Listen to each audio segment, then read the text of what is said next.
Muy bien, y llegamos a las 9 de la noche de este día viernes y como ustedes saben, los viernes a este horario comienza el mano a mano. Es un momento para distendernos, conocer historias, conocer personajes y en esta ocasión vamos a hablar, no sé si de uno, me parece que vamos a hablar de dos personajes porque si bien vamos a traer a la memoria a Sandro, a Roberto Sánchez, al cantante, a esta persona que ha revolucionado la música en Argentina, tenemos que hablar de una persona que siguió sus pasos, así, tal cual se los digo, sus pasos desde que nació, toda su familia.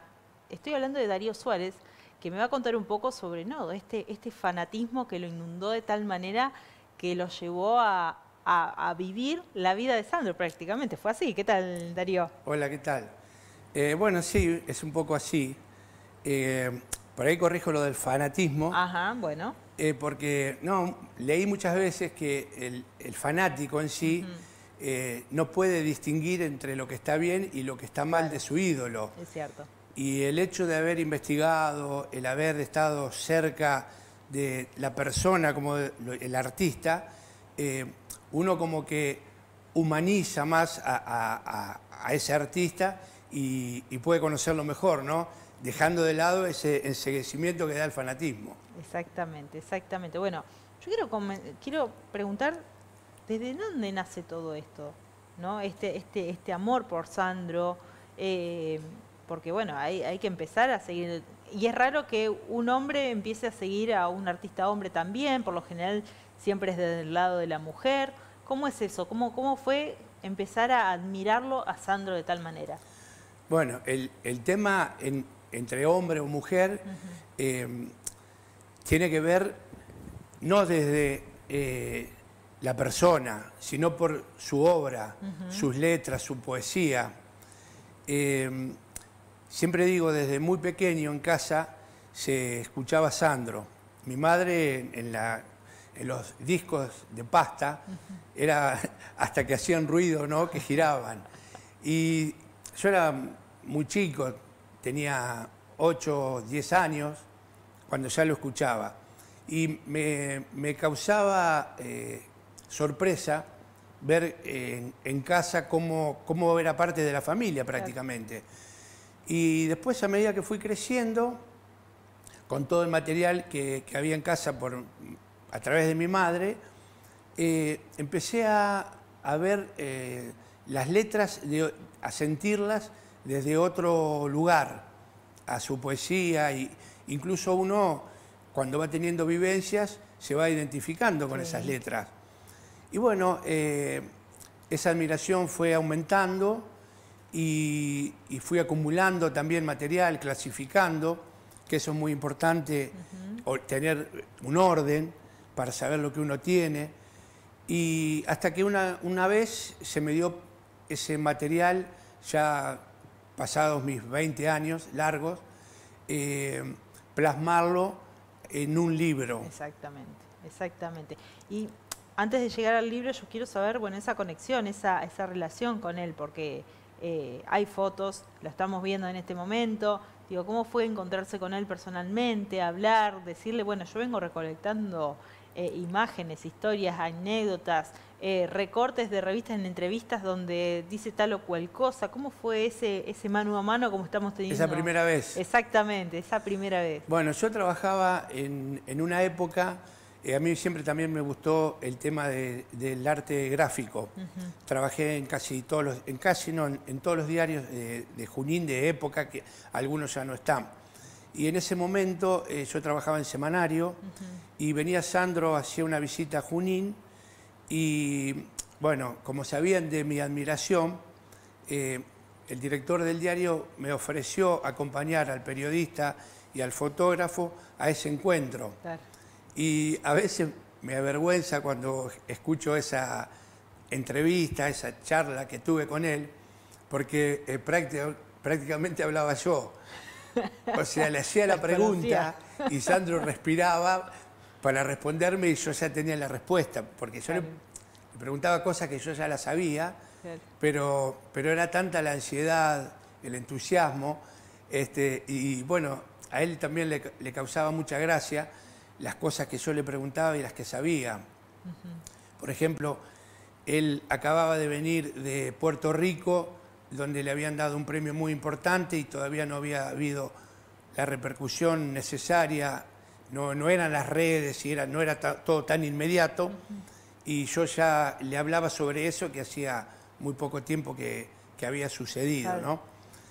Y después, otra sorpresa muy grande fue cuando le llevé uno de mis 4 álbumes que yo tengo, donde vine atesorando todo el material gráfico, que cada álbum pesa 14 kilos, porque está hecho en tapas de madera, con bisagras de bronce, son todos folios, donde está el material cronológico de diarios, revistas, como bien digo, es todo la parte gráfica nada más que tengo de mi archivo, de todo el mundo hay noticias. Y bueno, eso también a él le llamaba la atención, ¿no? Qué reliquia todo eso.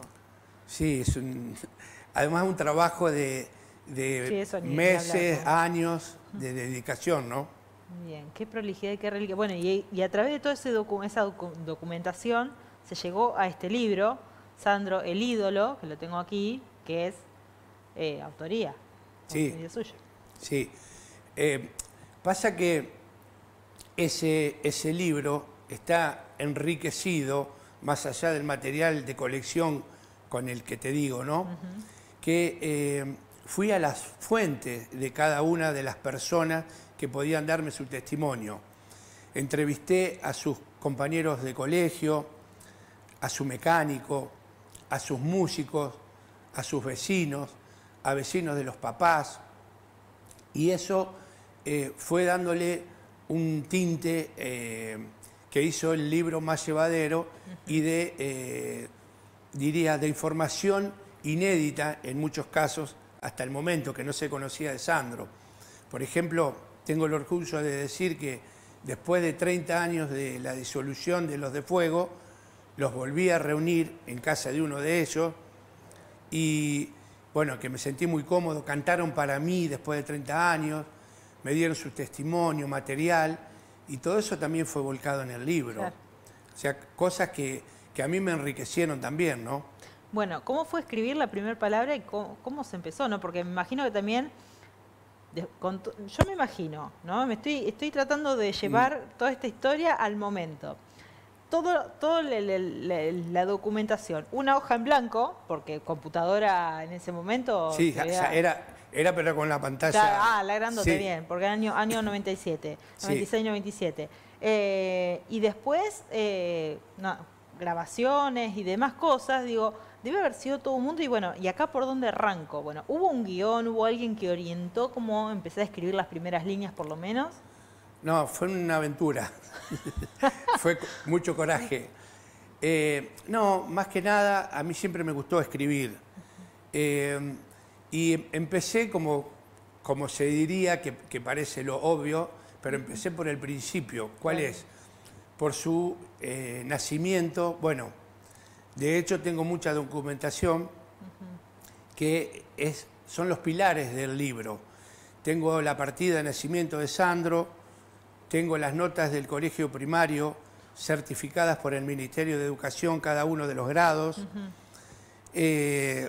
Tengo otro tipo de documentación que es la que puede atestiguar el casamiento de sus padres, la defunción de su padre. Teniendo todo eso, arranqué más o menos poniendo al lector en el año 45, quién estaba gobernando el país, qué era lo que se estaba viviendo, o sea, entrar en la época y después arrancar con el nacimiento, la escuela, también tengo de cada grado su fotografía con los compañeros. Es medio loco el trabajo, ¿no? Pero debo toda esta enseñanza de poder llegar a todo esto a Roberto Di Marco, el historiador juninense, que me enseñó a trabajar de esta forma. Claro. Roberto me decía que todo lo que existe se puede conseguir. Y también me pareció que era medio alocado, ¿no?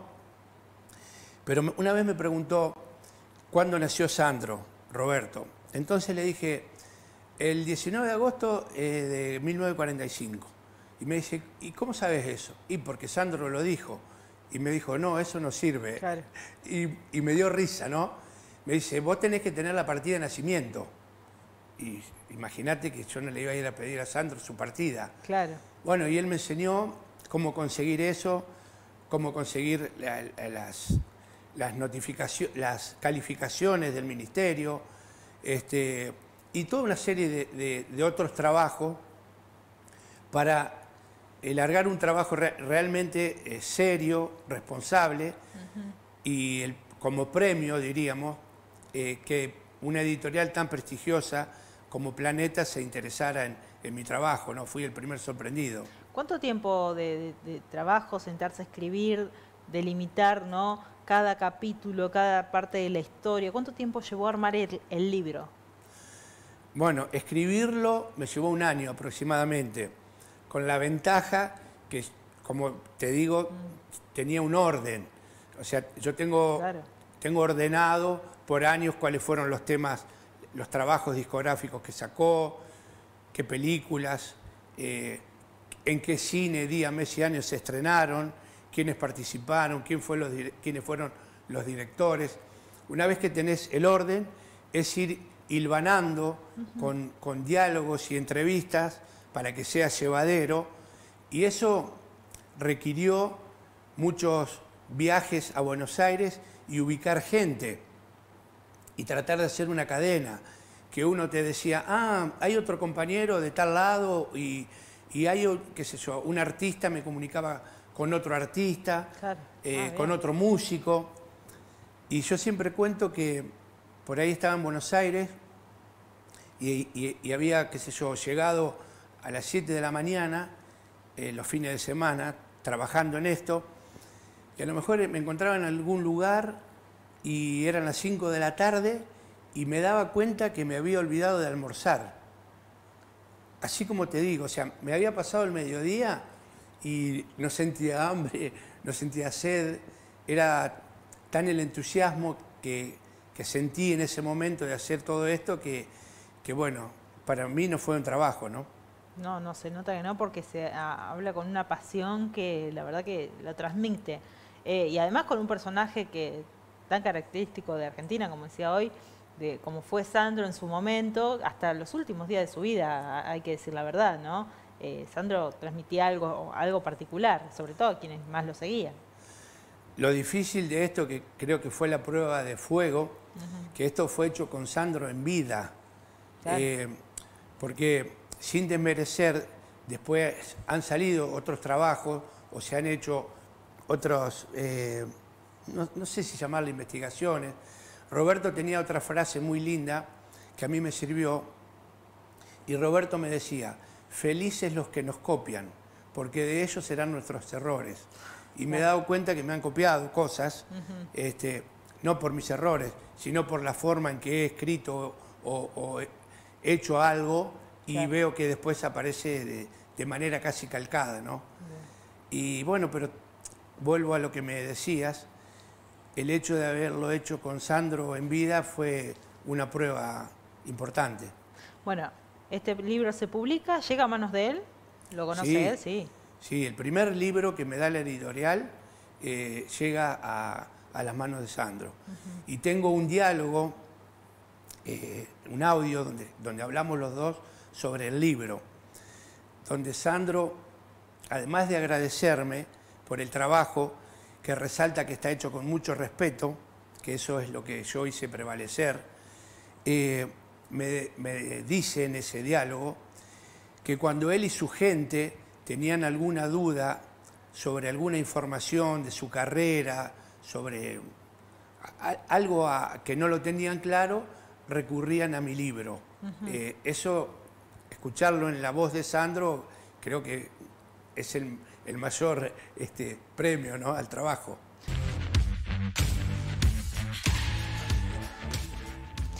Seguimos aquí en 10 Noticias, segunda edición, hablando aquí en este mano a mano con Darío Suárez y nada más y nada menos que el personaje de Sandro, de Roberto Sánchez, que nos viene contando todo este gran trabajo que le ha llevado años, años, años y ha terminado, por llamarlo de esta manera, en el libro que se llama Sandro el ídolo. Y yo le preguntaba, ¿no?, qué pasaba esas presentaciones, qué ha generado cuando, en él sobre todo, qué ha generado cuando se presentó en el año 69, me está diciendo recién fuera de micrófono. Claro, o sea, en realidad él vino en el año 65 la primera vez al Club Los Indios, que era como Sandro y los de Fuego. Ya cuando venimos a la Sociedad Rural, que es la más conocida y la que más se nombra, fue en agosto del 69, cuando se suspende el turismo carretera en Chacabuco, debido a que los caminos estaban desbordados, las rutas en esa época, y la gente no podía llegar al TC y se suspendió por la avenida de Sandro. Por eso es lo más conocido. Y después en el 70, también en la Sociedad Rural, ya ahí bate el récord de público. Debido, siempre digo, ¿no?, que en esa época no había redes sociales, no había Facebook, no había Twitter, Lejos de pensar de todo eso. Y sin embargo, bueno, la convocatoria era no solamente la gente de Junín, era la región, Sí, cómo se colmaba. Por eso está como plasmada esas dos, y hasta confundidas, esas dos presentaciones en la Sociedad Rural. Pero ya había otras tantas anteriormente, ¿no? Anteriormente había venido cuando integraba Los del Fuego. Sí, Los de Fuego. La primera vez que vino acá con Los del Fuego fue... Al Club Los Indios, fue para un baile de la primavera. Y después, bueno, ya ahí comenzó, vino también al Club Amos Mundo, el Club Rivadavia, que es el club donde más vino 10 veces al Club Rivadavia, 7 veces al Teatro San Carlos. Bien, bien, muchas veces. Y cada vez que venía, colmaba. Y sí, alguna función había que agregar, si mal no recuerdo. Claro, eso ocurrió en el año 98, que se agotaron las entradas del día sábado y, cosa rara, poco común, se agregó para atrás, o sea, se agregó el viernes. Claro, la función era hoy, pero agregamos el jueves, digamos, claro, una cosa la función así. era el sábado, pero se agregó el viernes anterior. Entonces había gente que decía, ¿cómo? Si yo saqué la entrada antes y vos lo ves el viernes y yo lo veo el sábado. Bien. Esa cosa media loca, ¿no? Bien, Darío, escuchándolo un poco y imaginando, porque como dije en el bloque anterior, me imagino la mesa con todo lleno antes de escribir el libro y cómo arrancar y demás, digo, y con todo lo que comenta usted que tiene, digo, ¿en algún momento pensó abrir una especie de biblioteca, algo como para mostrar y devolver todo lo que Sandro en su personaje, en su vida, en su historia le dio? Creo que está resumido en el libro. Yo sé a lo que vos te referís, sí, por ahí a cosas... A todo el material que tiene, claro. Pero hay otros amigos y personas que se han dedicado a otro tipo de colecciones. Yo tengo un amigo que se llama Francisco Loiácono, es un coleccionista muy reconocido y muy importante de Buenos Aires, y él, además de tener colecciones de discos de otros países, tiene vestimenta, tiene cartelería que Sandro utilizaba en los shows, y ahí, o sea, sí se podría hacer un poco de exhibición. Lo mío es más documentos. Siempre me atrapó más un documento, qué sé yo, que un póster de Sandro o una fotografía. A mí me apasiona el documento de saber el origen de alguna cosa que tuvo que ver, en este caso, con Sandro, por ejemplo, ¿no? Bien. Bueno, no recuerdo si Olga Garaventa está viva ella. Sí. ¿Ha tenido contacto últimamente? Olga fue invitada cuando fue la inauguración del monumento aquí en Junín. 2012. Y tuvo la gentileza de venir con Pablo, su hijo, haber estado presente, y bueno, una buena relación. Después no he vuelto a comunicarme con ella. ¿Cómo se dio esto de hacer el monumento? ¿Fue partícipe o no? ¿O llegó de otro lado y bueno, como sabían que usted estaba con todo este tema del libro también? Me visita un día un amigo también muy fanático, Marcelo Comiso, de Junín, y me propone, me viene con la idea que podríamos hacer un monumento a Sandro en nuestra ciudad. Y bueno, yo lo primero que le sugerí, que había que ver los fondos, había que ver el lugar donde se iba a hacer, quiénes lo iban a hacer, o sea, había una serie de interrogantes.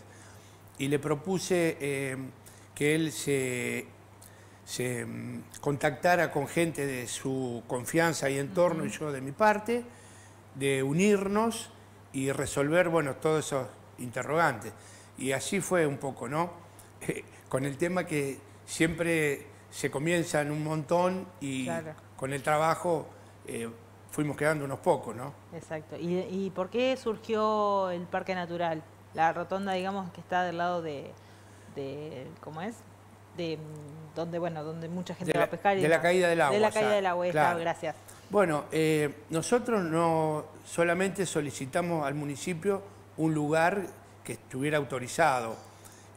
Inclusive no pedimos la distracción de ningún fondo, claro, para ese fin, porque entendíamos que hay otras prioridades donde los municipios deben atender y no este tipo de cuestiones. Entonces hicimos un bono contribución y el municipio comenzó a analizar cuál sería el lugar. Primero había surgido en Ruta 7 y Benito de Miguel, pero no autorizaba vialidad porque podía haber distracción en el tránsito y hay unas normas que no lo aprobaron. Después se pensó en la curva de la circunvalación antes de llegar al Carpincho y tampoco fue viable. Y después, bueno, surgió que nos llamaron del municipio y nos dieron ese lugar. No fue solicitado por nosotros. Yo creo que es un lugar privilegiado porque por ahí la gente no se entera y algunos pocos están en el detalle que si tiene la arruga en el saco como pasó, si, ni bien lo hicieron, sí. Claro, que es un cemento, es un homenaje, pero es muy típico a veces del que no ha hecho nada o no sabe lo que es el compromiso, pero bueno, eso es parte de todos los que hacemos cosas. Pero lo bueno de esto es que, y por ahí no se sabe, no se conoce, viene gente de otros países a visitar el monumento. Inclusive tenemos la donación de Rosa Núñez, que es una peruana que tiene un club de fans y donó en Mayólica todo ese continente americano que está a los pies de Sandro. O sea, se le da la importancia por ahí que acá por algún detalle de la construcción no se le da el vuelo que realmente merece. Sí, además, como él decía, que Junín era su segunda casa, él lo tenía así. Su ciudad preferida de la provincia de Buenos Aires. Es cierto. Y además dijo que fue su primer novia, ¿no? Exacto. Así la calificaba a Junín. Bien. Bueno, Darío, para ir cerrando y después de todo lo que hemos hablado, yo creo que quedó un montón más por preguntar, pero bueno, me queda no sé si llamarlo duda, interrogante, sino preguntar si esto dejó algún mensaje, alguna enseñanza, ¿no? El estar tan inmiscuido en la vida de Sandro, si le dejó llamémoslo enseñanza. Sí, exactamente. Sí, muchísimo. Por ahí un poquito a lo que hablábamos recién sobre el monumento o sobre cualquier cosa que uno quiere hacer. Felizmente son más las palabras alentadoras cuando uno tiene un proyecto que las que no. Y de lo que siempre estuve convencido, y el mensaje que dejo, es que cuando uno persigue un proyecto, está convencido, es algo de bien, es algo que se puede compartir con los demás, hay que darle para adelante. O sea, no estoy absolutamente arrepentido de todo el trabajo que hice, por el contrario, ¿no? Bien, muchísimas gracias por este rato aquí en 10 Noticias y la verdad que me gustó mucho hablar de Bueno, te agradezco y también me voy muy feliz porque ya pronto vamos a través de Fernando San Martín a volver a escuchar el trabajo, la obra de Sandro en una persona responsable, seria y que sabe mucho de esto y es muy cuidadoso de su obra. Bien, muy bien. Sí, gracias al informe que hemos realizado surgió este mano a mano que nos pareció interesante seguir hablándolo acá. Gracias, Darío. Gracias a ustedes.